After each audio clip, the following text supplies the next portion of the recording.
Grabe naman yung energy dito. Kamusta naman kayo lahat? Dito sa kanan, kamusta kayo lahat? Okay ba kayo? Dito sa kaliwa, okay ba kayo lahat? Okay ba? So, where you envision maybe starting a family, I don't know, I think if you want to buy a new home, you also want to think about what you want to do in that home. If you're the type of person who wants to go cycling, go swimming, spend time inside a church, I don't know, it depends eh. Kasi iba-iba yung wants and needs natin. So, siguro yung lifestyle mo, yung yun yung surroundings. parang Yes. magiging surroundings ng home na yun. Yeah. Just keep those goals in mind. Okay. He said when you get into a car and you go to a specific destination, you don't go there thinking that all stoplights will be green. So, like for example, nasa Makati ka, di ba daming stoplight or sa BGC. So, sasakay ka ng kotse knowing na may magiging red lights. Yes. But the fact that you started walking to the car, the fact that you entered the car, the fact that you chose to go to this destination, alam mo that there will be obstacles along the way or there will be stop signs. Yeah. But that doesn't mean you won't end up in the destination you're supposed to be in. So that's just how it is in life and starting without knowing what's gonna happen, diba? Sometimes you just have to do it and learn along the way.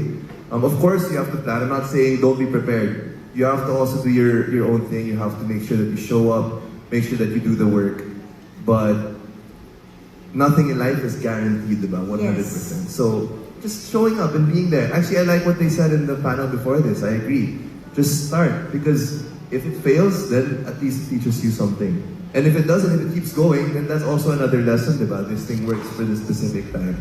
So yeah, it's really important that in this day and age when wanting to be perfect is such a big thing or overthinking about ito kasi yung tao na yan, may ganyan, so kailangan ganyan din ako or parang kino-consider mo na yung mga achievements ng iba bago yung sa sarili mo. Yeah. Nag-overthink ka na kasi baka yung bagay na ito hindi magiging successful. All of those things contribute to why you're not able to start in the first place. But if you just put that aside and just say, hey, I'm gonna take a leap of faith and let's see what happens. You'll be surprised about what can happen, what the outcome can be of that. Yeah, so So yeah, it's really important that in this day and age when wanting to be perfect is such a big thing or overthinking about ito kasi yung tao na yan, may ganyan, so kailangan ganyan din ako or parang kino-consider mo na yung mga achievements ng iba bago yung sa sarili mo. Yeah. Nag-overthink ka na kasi baka yung bagay na ito hindi magiging successful. All of those things contribute to why you're not able to start in the first place. But if you just put that aside and just say, hey, I'm gonna take a leap of faith and let's see what happens. You'll be surprised about what can happen, what the outcome can be of that. yeah, sobrang important, no? And then when December comes, yung end of December talaga, or the next year actually, Jan 1, that's when I check. And I see which ones I actually did. And you'll be surprised that the power of writing it down is really, really big because your body wants to function in achieving that goal. So I think if something as big as buying your house in a specific area is your goal, write it down and remind yourself that that's your goal. And just do the steps to get there, diba? If it's saving a specific amount, tapos kung ano mangyari, yun yung mangyayari. And I think that's something that relates with what we're talking about now, is not being afraid to just take the first step, to just show up. Sometimes you don't need to have all the answers.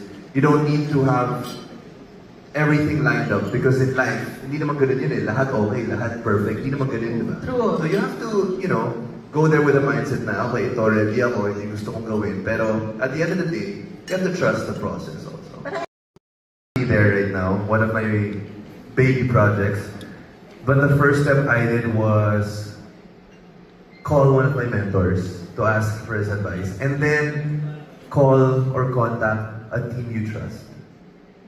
Kasi sobrang importante yun eh. Because you can do what business you want, but if it's not with the right team, it's never gonna turn out right. So these are the people you're gonna journey with, the people that you'll go through ups and downs with. And syempre gusto mo yung mga taong may trust ka, and syempre may taong na lahat kayo aligned sa gustong mangyari doon sa business na yun.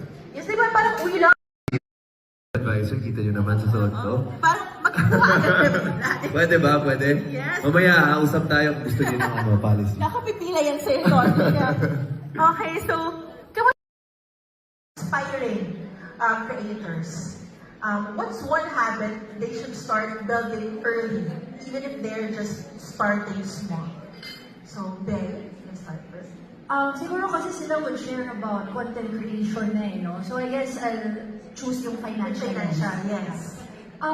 For creators who are starting out, and let's say, nakapag-monetize na sila. Sun Life for having me again. I missed you guys. Thank you for everything that you do, syempre for the Philippines. Kasi at the end of the day, we really want to provide financial literacy to all the Filipinos and show them how important it is, to look after their future and look after their loved ones. I think what I would like to say is I really did enjoy the ones that they were talking about a while ago sa panel, where you have to just start now and just, not think about too much about what you want to do in the future in terms of like perfecting everything. Yes. But putting yourself out there just so that you get to experience things for the first time and things that will hopefully teach you about maturity and growth and things that make you leave your comfort zone so you can see what happens when you leave your comfort zone.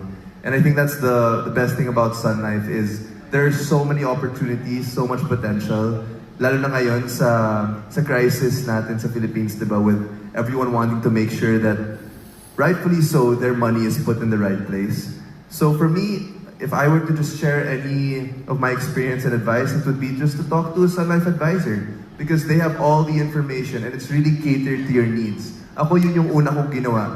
Bago yung pinakaunang shoot namin with Sun Life a couple of years ago, the first thing I did, it was very similar to this setup, was to talk to a Sun Life advisor. And she asked me, what are my goals, what are my needs, where can we put the financials in this area of my life?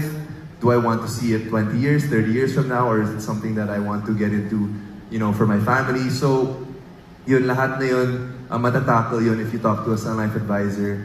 And also, one of the biggest misconceptions, I think, is pagdating sa insurance, mahal yun. Yes. Pero kasi dito sa Sun Life, there are a lot of products that they have that don't cost a lot of money. And I think that's why I'm also very happy to share about these products, especially when you talk to the advisor.